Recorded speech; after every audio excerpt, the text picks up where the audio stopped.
I mean, the money must earn some interest. That's why I'm against putting it in a bottle or under the mattress or under the pillow, because I believe that money should always be earning interest because of inflation. Let's not complicate things. The point is,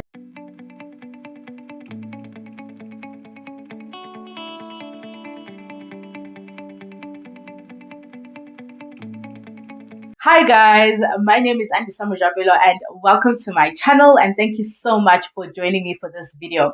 So today we are going to be talking about our 2022 savings challenge. Yes, we are going to have a savings challenge for the channel. Now let me give you a bit of background on where this came about. So I've been seeing a lot of savings challenges going around. You know, in some you are saving in a bottle, in others it's in a bank account. There's different amounts, different entry levels. Some are for 2 years, 1 year, etc. And I've just been taking a look at the different savings challenges and thinking to myself, if it were me, I would have made it, that much. Or if it were me, I wouldn't save it in a bottle. I'll put it in a bank account. And, if it were me, etc., etc. And I decided that instead of me looking at these different savings challenges and thinking of all the ways I think and believe they could be improved, why not have a savings challenge of our own on the channel? So I spoke to a couple of people about it to, express the ideas that I have to get some input. And whew, I hope you guys appreciate how much effort I put into this, because I kept changing the amounts. Because I'd speak to certain people and they'd be like, "Oh, the entry level is too high. A lot of people won't be able to save." And then I'd decrease it, and then other people would be like, "But according to my goals, this is not really going to make sense because it's not going to give me enough." So I had to go up and down, and I finally decided on having 3 levels for our savings challenge, which is level 1, entry level, level 2, and level 3. And of course, the amount that we are saving increases with each level. I believe that this way we can accommodate everyone who wants to save, and we're not leaving anyone behind. And obviously the different levels have changing increments, etc. So I'm going to take you through the 3 levels that we have that you're going to choose from the savings challenges, and then after that the 5 steps you're going to follow in order to save. Now, level number 1 is starting at 200 Rand. Yes, you can actually start saving at 200 Rand. And then the increments there are 50 Rand and then 100 Rand. And then you can see that in each of the levels, I've put a bit of a pause in between where increments are concerned. This is just like a resting month. So in between, there's a resting month where the amount that you save does not accumulate. I'll put up level 1 here to make sure that you are following, but don't worry about writing it down, because I will include a link in the description box that has a document with all of the 3 levels. So don't stress about it. So that is level 1, right? It starts with as little as 200 Rand. And the aim here is to save 2,500 Rand in 7 months. This is to make it just in time for savings month, which is in July. So we're saving from January onwards towards that specific month. I didn't want to make it a year long, although we can decide to continue, but for now it's just 7 months. Remember, we're training the saving muscle and the savings discipline, and I think for me that is the most important thing. So that's how level 1 goes. And then we have level 2. Now with level 2, we are working towards saving 5,000 Rand by the time July comes. And with this specific savings challenge, it starts with 400 Rand and the increments are 100 Rand. And you'll see I've snuck in 150 here and there. And I've also given you guys an opportunity to rest. Now, this is the middle level. So I think a lot of people will probably go towards this because I'm sure you have other commitments and plans, etc., that you've already thought about for the new year. So this is something that you can work towards. Again, the amounts are on the screen, but I'll also include them on the link in the description box. So that is how level 2 works. The way in which it works for all the levels is the same. The only thing that changes are the amounts that we're working towards, as well as the increments. The last level is level 3. That one is working towards saving a whopping number of 10,000 Rands. Yep, that is saving 10,000 Rands. I love that it's 5 digits. I feel like it makes it, very tangible and high, and it's going to look really good on your savings balance. So if you can afford to do so, definitely aim for this one. But if you can't, then still train your savings muscles by looking at the other 2 levels.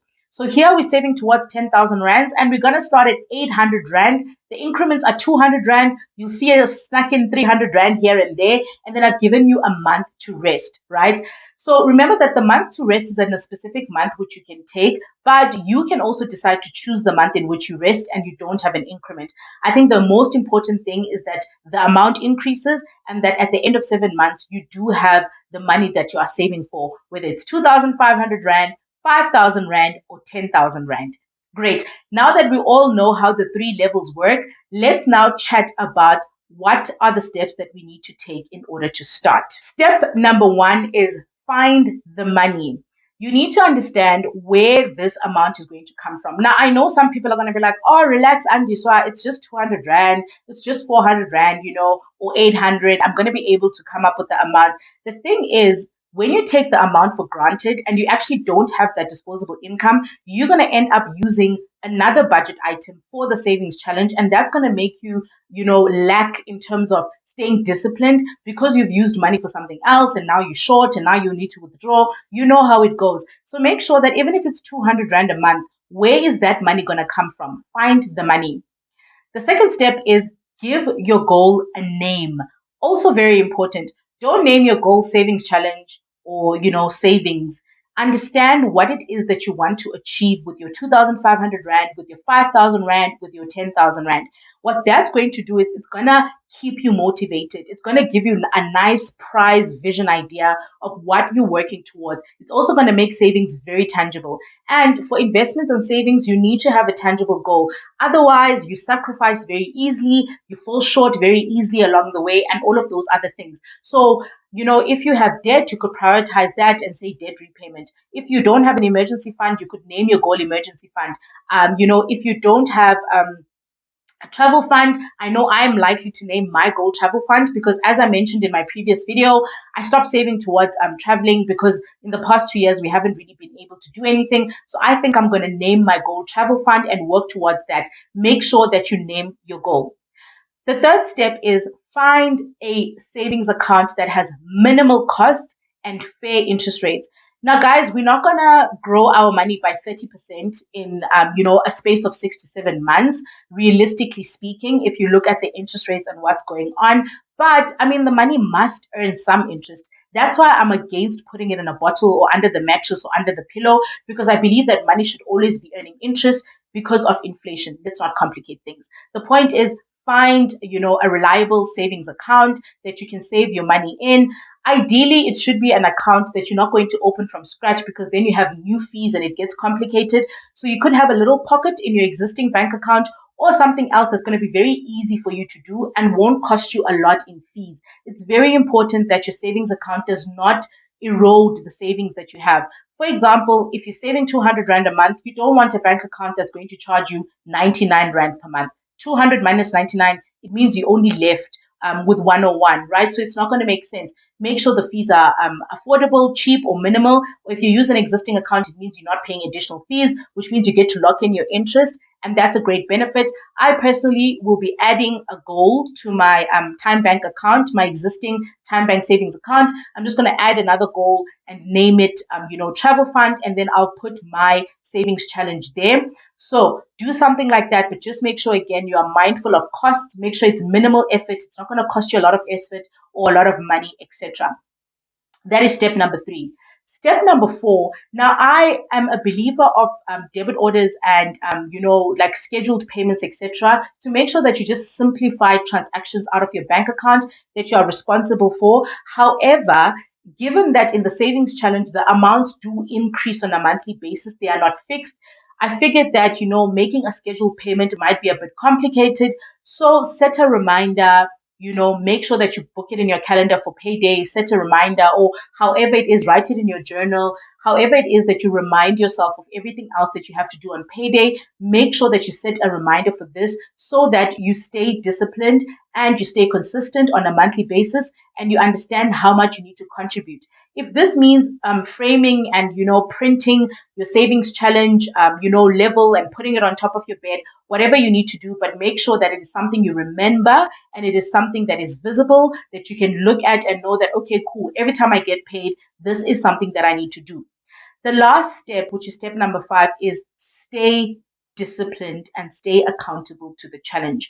Now, for me, this is the lesson. I feel like if you just learn this lesson, regardless of the amount or the interest that you get from your savings, this is going to be a winner. Because if you are able to stay disciplined for this, less than a year savings challenge, it means that you are working out your discipline muscle, you are working out your accountability muscle, and that muscle, believe me, is needed in all the aspects of your finances, whether that's keeping to your insurance payments, keeping honest to your debit orders, your investments, your savings, your expenses, whatever it is. If you are able to train those two muscles through this challenge, regardless of the amount that you end up saving, which is a huge benefit, you would have gotten a lot out of the challenge. So, guys, I'm really excited. I am going to be picking up level 3. So, that's the one that I'm working towards.